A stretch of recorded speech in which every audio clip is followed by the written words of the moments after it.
AQS classes में आपका स्वागत है। आज हम करेंगे 8वां सवाल द्विघात समीकरण का। इसमें हमें कहा है कि यदि समीकरण cx² + bx - a = 0 के मूल अल्फा तथा बीटा है तो वह द्विघात समीकरण ज्ञात कीजिए जिसके मूल 1/अल्फा तथा 1/बीटा है। तो देखो, सबसे पहले हम इस समीकरण के cx² + bx - a = 0, सबसे पहले हम इस वाले समीकरण के मूलों का योगफल गुणनफल फाइंड करेंगे। इसको ax², इसको कैपिटल में ले लेते हैं ताकि आपको कोई कंफ्यूजन ना हो। ax² + bx + c = 0 से तुलना करेंगे तो इसमें हमारी a की वैल्यू आ गई c, b की वैल्यू हमारे पास आ गई इसमें b, और हमारे c की वैल्यू इसमें आ गई -a। a b c की वैल्यू समीकरण के में मिल गई और इसके मूल हमें बताए हैं कि इसके मूल अल्फा तथा बीटा हैं। तो इन अल्फा तथा बीटा दोनों मूलों का योगफल हमारे पास होगा -b/a का फॉर्मूला। इसे कैपिटल में ले लेते हैं यहाँ भी, -b/a और फिर माइनस का b की वैल्यू हमारे पास ये रही माइनस निशान, और a की वैल्यू c। तो ये हमारे पास आ गया हमारा मूलों का योगफल -b/c। अब दूसरा हमारे पास निकालना है मूलों का गुणनफल। अल्फा इंटू बीटा का निकालेंगे तो -c/a,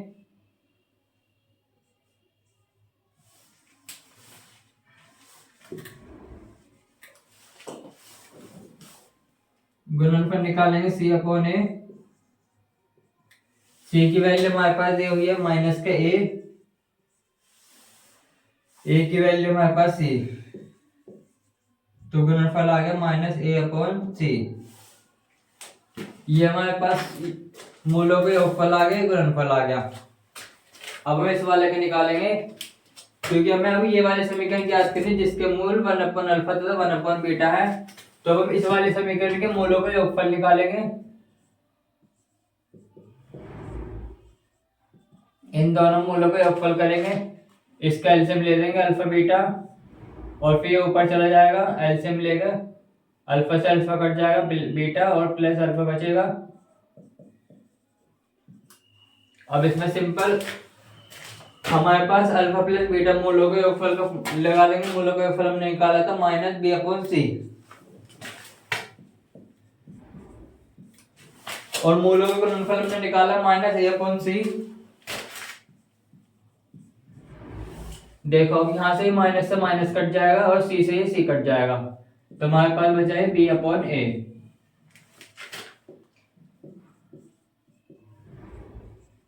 यानी इन दोनों मूलों का योगफल हमारे पास b/a आया।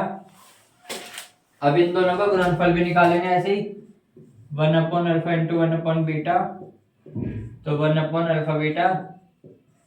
अल्फा बीटा मूलों का गुणनफल है हमारे पास -a/c।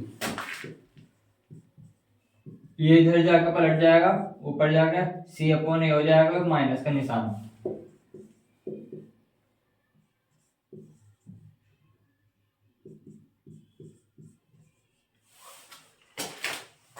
अब इस वाले में हमें जो हमें नई समीकरण ज्ञात करनी है, इसके में मूलों का योगफल पता चल गया, मूलों का गुणनफल पता चल गया।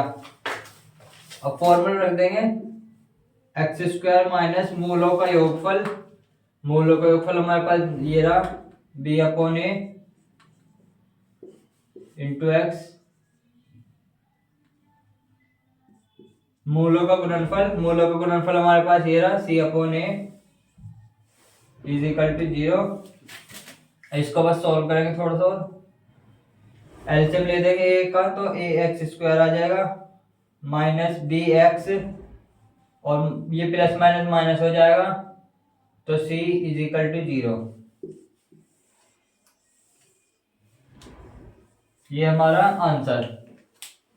हमने सवाल में बस कुछ नहीं करा, ये जो समीकरण दी हुई थी इसके मूल अल्फा तथा बीटा थे बताया इन्होंने, तो हमने इस axis a x square plus b x plus c से तुलना करके ए बी सी की वैल्यू निकाल ली, दोनों मूलों का योगफल फाइंड कर लिया, गुणनफल फाइंड कर लिया, और यहाँ पे हमने इन दोनों मूलों का योगफल करा। इसके अनुसार इनकी वैल्यू पता थी, तो यहाँ से हमने वैल्यू पुट कर दी, इसमें भी गुणनफल निकाल लिया, फिर बस योगफल गुणनफल में मिल गया तो हमने इस समीकरण में पुट कर दिया और आंसर हमारा मिल गया। अब हम करेंगे 9th वाला सवाल।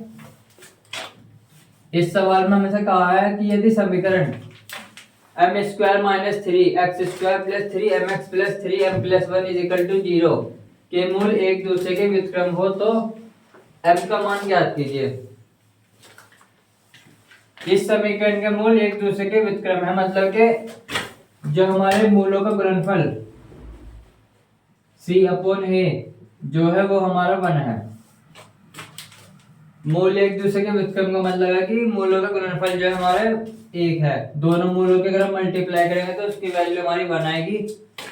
सिंपल, अब इसमें वैल्यू पुट कर देंगे, c/a गुणनफल निकालेंगे c/a, तो c की वैल्यू हमारे पास है 3m+1 अपॉन a की वैल्यू हमारे पास है x² के गुणांक में m² minus 3 is equal to 1। अब बस हम इसको सोल्व करेंगे, हमारी m की वैल्यू में मिल जाएगी 3m+1, ये वाला इधर ले जाएंगे उठा के m² माइनस 3, इस पूरे हिस्से को इधर ले जाएंगे m² माइनस 3, ये इधर जाके 3m माइनस का हो जाएगा, 1 इधर जाके माइनस का हो जाएगा is equal to 0, m² minus 3m, ये 3 एक ये रहा 4 माइनस 4 इज इक्वल टू 0। इस समीकरण के गुणनखंड देखते हैं निकलेंगे नहीं निकलेंगे। गुणा करके हमारा 4 आया, माइनस करके 3 आया, पॉसिबल है क्योंकि 4 एकम 4, 4 में से घटाएंगे 3 बचेगा, तो हम गुणनखंड विधि से हम इसको सॉल्व करेंगे। m² माइनस का bracket m-4 is equal to 0, 4 एकम 4 लिख दिया, ब्रैकेट खोल देंगे, -4m माइनस माइनस प्लस हो जाएगा, m-4 is equal to 0, m common ले लेंगे, m-4 बचा, इसमें 1 कॉमन ले लेंगे तो m-4 बचा, m-4 बाहर ले लेंगे तो m-1 बचा। अब या तो ये 0 के बराबर है या फिर ये 0 के बराबर है। m-4 इज इक्वल टू 0, तो m की वैल्यू हमारी आ गई 4, फर्स्ट वैल्यू हमारी आ गई। दूसरे लेंगे m-1 इज इक्वल टू 0, 1 इधर जाके प्लस में हो जाएगा, तो m की वैल्यू हमारे पास आ गई 1, तो m की हमारे पास दो वैल्यू आई, एक है 4 और एक हो गई हमारी 1, दैट इज आंसर।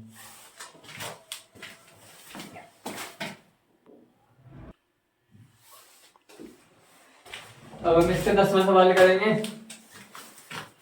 सबसे पहले ये x की पावर यहाँ पे 4 है, यहाँ पे स्क्वायर है, हम मान लेंगे कि माना x की power square is equal to y। हम सबसे पहले x² को y मान लेंगे, तो इसमें हम y रख देंगे x² की जगह, x² की जगह y रखेंगे तो हमारा y² आएगा -45, इस पे y रख देंगे, x² plus 81 is equal to 0। अब हम इस समीकरण के गुणनखंड बनाएंगे, गुणनखंड विधि से करेंगे तो हमारा आ जाएगा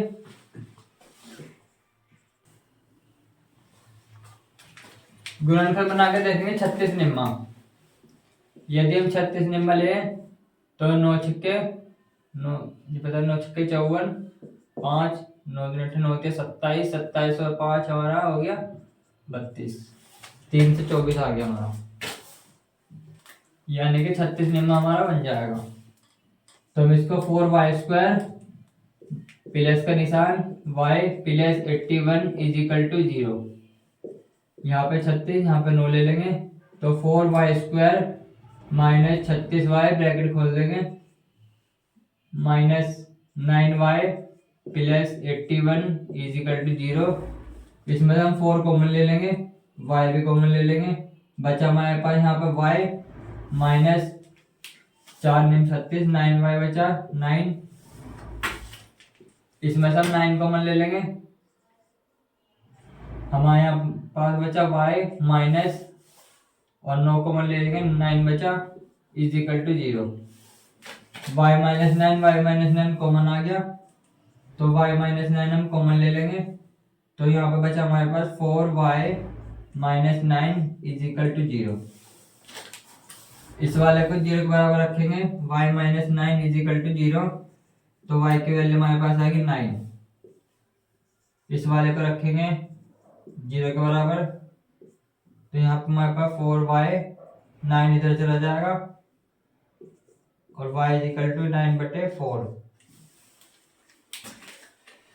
अब हम इसमें वैल्यू पुट रख देंगे, क्योंकि हमारा ये x² = y है, तो y की जगह यहाँ पे x² रखेंगे।